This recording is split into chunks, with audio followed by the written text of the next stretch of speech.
Welcome to the Anh English. A long time ago, Arathia was a land full of life and beauty. Golden fields stretched as far as the eye could see. Rivers flowed with crystal clear water, and the people lived in peace. The kingdom was protected by the dragon lords, powerful rulers who lived alongside great dragons. Under their reign, Arathia was strong, rich, and full of hope. But those days were long gone. King Vortigern took the throne by force, bringing fear and suffering to the land. He destroyed the dragon lords, making sure no one could challenge his rule. He created harsh laws, took food and gold from the people, and filled the kingdom with soldiers loyal only to him. The once happy villagers were now silent. Children were taken away to serve in the palace. Men were forced into the king's army, and women and the elderly struggled to survive. Anyone who dared to resist was punished. Public executions were common, and people lived in constant fear. In a small village hidden deep in the forest, Liana grew up like any other child, but she always felt different. Since she was little, she had strange dreams, visions of dragons flying across the sky, whispers calling her name. She didn't understand what they meant, but she always felt there was something more waiting for her beyond the village. The villagers feared the king too much to speak of Arathia's past. They believed resistance was impossible, that the world would never change. But Liana refused to accept this. She often asked herself, why do we live in fear? Is there really no way to stop this? She had no idea that the blood of the dragon lord still ran through her veins. She had no idea that fate had chosen her to change everything. And then, one fateful day, deep in the forbidden forest, Liana discovered a secret that would change not only her life, but the future of all Arathia. One quiet afternoon, Liana walked deep into the forest, far beyond where the villagers usually went. The trees stood tall, their branches twisting like giant hands reaching for the sky. The air was cool, and the sound of birds filled the silence. She had been coming here since she was a child, always feeling that this place was different, almost magical. That day, something pulled her deeper into the woods. She didn't know why, but she felt like she was meant to be there. As she walked, the trees grew thicker, and the sunlight barely reached the ground. Then, suddenly, she saw it. A strange, glowing light peeked through the bushes. Liana stepped closer, pushing aside the leaves, and there, lying in a bed of soft moss, was something she had never seen before. It was large, smooth, and covered in faint silver patterns that shimmered in the dim light. Liana gasped. Dragons were only stories, tales of a past that had been erased by King Vortigern, but this was real. Her heart pounded as she knelt down, reaching out a shaky hand. The moment her fingers touched the shell, a rush of warmth spread through her body. It felt like fire and light mixed together, filling her with an energy she had never known before. Images flashed in her mind, dragons soaring through the sky, castles made of stone and gold, and a woman who looked just like her, standing beside a great beast with wings like fire. She gasped and pulled her hand away, breathing hard. What was that? Had she imagined it? But before she could think, the egg began to crack. Liana's eyes widened as thin lines spread across the shell. A sharp sound, like breaking glass, echoed through the forest. Then, with one final crack, a small, black-scaled dragon pushed through the shell and tumbled onto the ground. It was the most beautiful creature she had ever seen. Its scales shimmered in the dim light, its wings were folded close to its body, and its golden eyes looked straight at her. The dragon let out a tiny sound, a mix between a chirp and a growl, then slowly stepped closer. Liana held her breath. Would it attack? Would it run?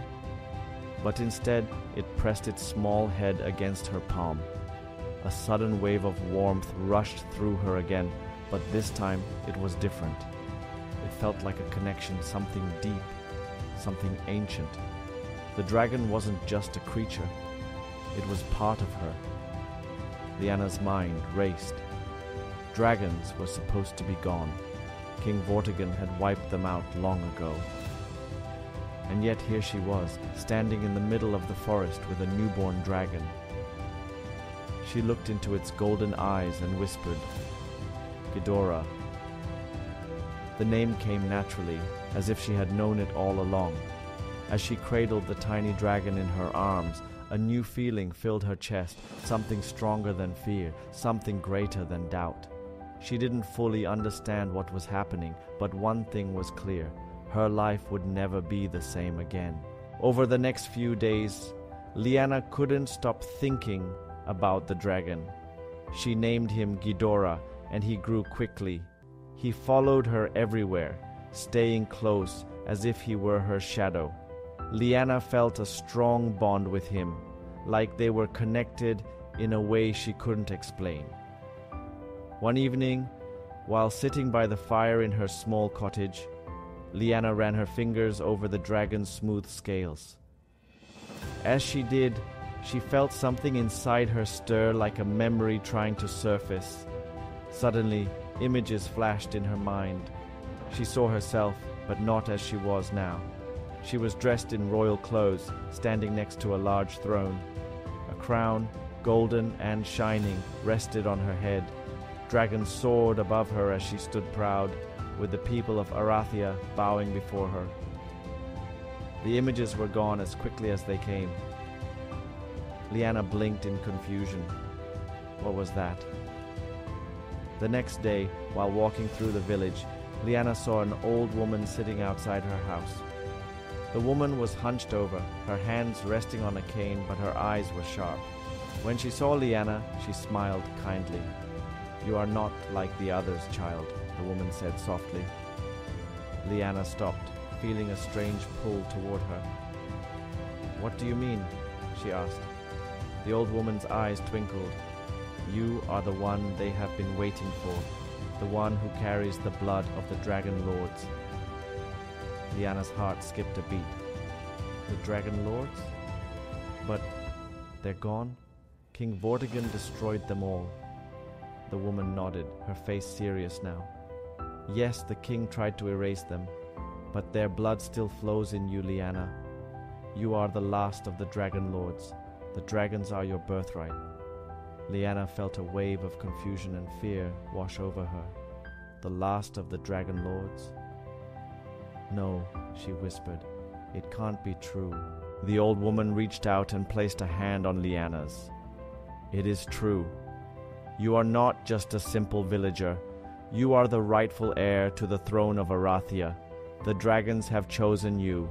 It is your destiny to restore the kingdom." Liana's mind was spinning. Could it really be true? She ran back to the forest where she had found Ghidorah, hoping to find answers. She sat under the tree where the dragon had hatched, feeling a strange pull. She closed her eyes and focused on the connection she shared with Ghidorah. Suddenly, she heard a voice. It was soft but clear. "You are the one, Liana. You have the power to change the world." It was Ghidorah's voice, or at least she felt like it was. He was speaking to her, not with words, but with his presence. She understood now. The bond between them was deeper than she realized. It was more than just a dragon and a rider. They were linked in a way that made her feel stronger, braver, and more sure of herself than she ever had before. Liana stood up, her heart racing. She realized that the images, the strange dreams, and the old woman's words were all leading her to this moment. She was the last of the dragon lords, and the people of Arathia needed her. The path ahead was unclear, but one thing was certain: Liana could no longer hide from her destiny. She was meant to lead. She was meant to bring back the dragons and take down King Vortigern.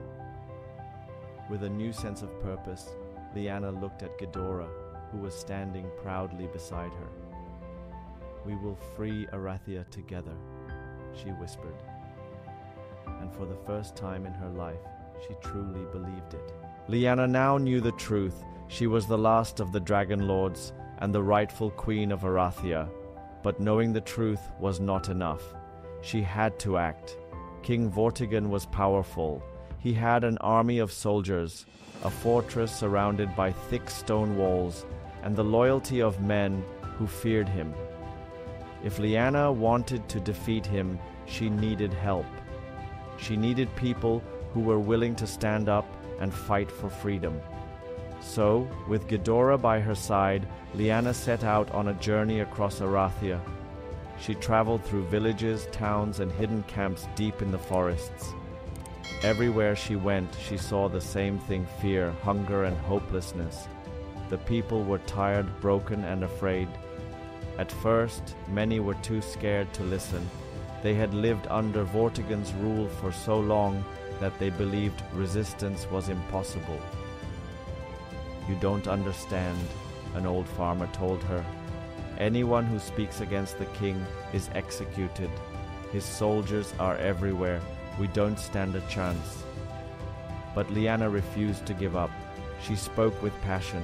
She told them about the old days, when Arathia was ruled by the Dragon Lords, when people were free. She told them about Ghidorah, about how dragons still existed, and about how they could fight back. "King Vortigern has made you believe you are weak," she said, "but you are not. Together, we are stronger than him. We can take our kingdom back." Slowly, people began to listen. One by one, they stepped forward and pledged their loyalty. A group of hunters from the mountains joined her, saying they knew the land better than anyone and could help plan attacks. A blacksmith from a small village promised to make weapons. A young woman named Kayla, whose family had been killed by Vortigern's men, swore she would fight until her last breath. And then came Darin, a former knight who had once served the king but had turned against him when he saw his cruelty. "I have seen Vortigern's army up close," he told Lyanna. "If you want to defeat him, we must be smart. We cannot fight his way. We must use strategy." With Darin's help, Lyanna began to form a real army. The next step was training. Many of the people had never held a sword before. They were farmers, merchants, and villagers, not soldiers. But they had something greater than skill. They had courage. Darin and the other experienced fighters trained the recruits day and night. They learned to fight with swords, to use bows, and to move silently through the forests. Lyanna trained alongside them, pushing herself harder every day. She knew she could not just be their leader, she had to be one of them. Ghidorah grew stronger too. His wings stretched wider, and his fire became hotter. He learned to fly fast and strike with precision, burning enemy dummies and dodging attacks. Lyanna also discovered something new. Her connection with Ghidorah was deeper than she realized. When she focused, she could sense his thoughts, his feelings, almost as if they were one mind. One night, after hours of training, Kayla approached Lyanna. "People believe in you," she said. "They see hope in you. But do you believe in yourself?" Lyanna hesitated for a moment, then looked at Ghidorah, standing proudly beside her. "Yes," she said, "I do."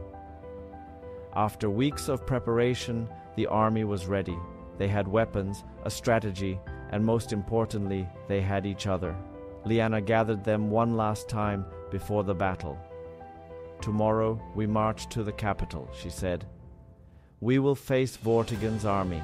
Some will say we are foolish, that we cannot win. But they are wrong.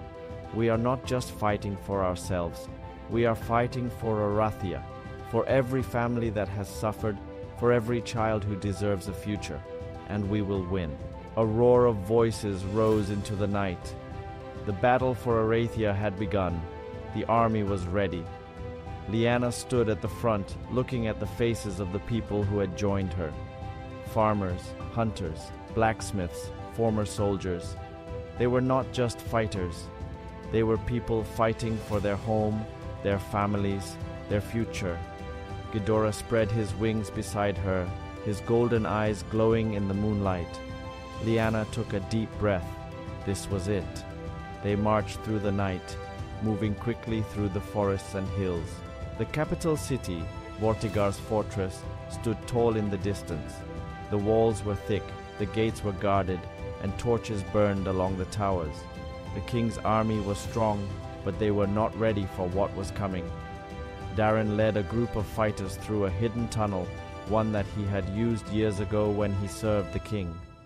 Lyanna and the rest of the army waited outside the walls, hidden in the shadows. They had to wait for the right moment. Then, suddenly, a horn blew from inside the city. The battle had begun. Darin and his team had reached the gates and opened them. The army charged forward.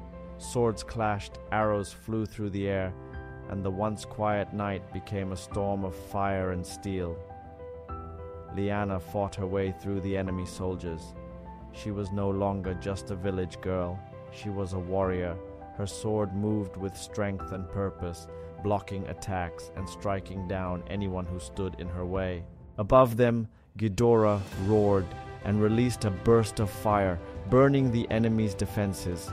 The soldiers tried to stop him with arrows, but he was too fast.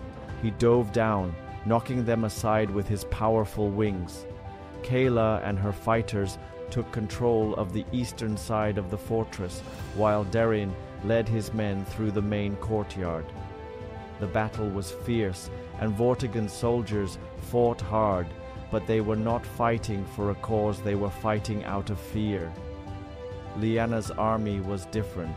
They were fighting for freedom. As she made her way toward the palace doors, Lyanna saw him, King Vortigern, standing at the top of the stairs, watching the battle below. His golden armor shined in the firelight, and his face was calm. He didn't look afraid. "So," he said, his voice loud and steady, "the lost princess finally returns." Lyanna tightened her grip on her sword. "Your time is over, Vortigern. Let Arathia go." The king laughed. "Let it go? I built this kingdom. I made it strong." He stepped forward, his sword in hand. "You think you can take it from me?" Without another word, he attacked. Their swords met with a sharp clash, and the fight began. Vortigern was strong. He fought with skill and power, forcing Lyanna to block and dodge. But she was not alone. She felt Ghidorah's presence, his energy flowing through her. She moved faster, her strikes more precise. She dodged a heavy blow and struck back, cutting through his armor. Vortigern stumbled, but he didn't fall. He growled in anger and rushed at her again. Lyanna spun to the side, raised her sword, and with one final strike she won. Vortigern fell to his knees. His sword clattered to the ground. The battle around them slowed. The king's soldiers saw their leader defeated and dropped their weapons. Silence filled the air. Then, from the crowd, someone shouted, "The king is dead!" A wave of cheers and cries filled the city. The war was over. Lyanna stood there, breathing heavily. She looked around at her people, the people of Arathia. They had done it. They had taken back their kingdom. Ghidorah landed beside her, his wings folding close. She reached out and placed a hand on his side, feeling the warmth of his scales. Darin and Kayla rushed up the stairs smiling, their faces covered in dirt and sweat. "It's over," Kayla said, breathless. Lyanna nodded. "It's over." But in her heart, she knew this was just the beginning. Arathia was free, but now it was time to rebuild. The battle was over. Arathia was free. For the first time in years, the people of the kingdom could breathe without fear. No more soldiers forcing them to obey. No more cruel laws. No more King Vortigern. The people had won. Lyanna stood on the palace steps, looking at the crowd below. Their faces were filled with joy, relief, and hope. Many had fought beside her, risking everything for this moment. Others had waited in silence, praying for change. Now they were all here, ready to rebuild their home. She took a deep breath and spoke. Arathia belongs to its people once more. No more rulers who take what is not theirs. No more fear. We will build a kingdom where everyone is free. The crowd erupted into cheers. This was a new beginning, but the work had just begun. In the days that followed, Liana and her allies worked tirelessly. The city was in ruins. Walls had fallen, fires had burned parts of the palace, and the people needed food and shelter. Darren took charge of rebuilding the army, but not as a force of control. Instead, they became protectors, helping villages recover and keeping peace in the kingdom. Kayla worked with the people, rebuilding homes, clearing the streets, and making sure no one was left hungry. Blacksmiths and farmers returned to their work, finally free to build without fear. The markets, once empty, slowly filled again. Laughter returned to the streets. Hope had been restored. Through it all, Ghidorah was always by Liana's side. The people no longer feared dragons. Instead, they saw them as symbols of strength and protection. One evening, as the sun set over the city, Liana stood on the castle balcony, looking at the land before her. She had won the battle, but now she had to be a leader. Darren stepped beside her. "You did it," he said. Liana shook her head. "We did it." She turned to face him, determination in her eyes. "Arathia will never fall into darkness again. I will make sure of it." Darren smiled. "Then let's get to work, Your Majesty." Liana looked at the horizon, where the land stretched far and wide. A new future had begun, and this time it would be built on freedom. Thank you for learning with the Anh English.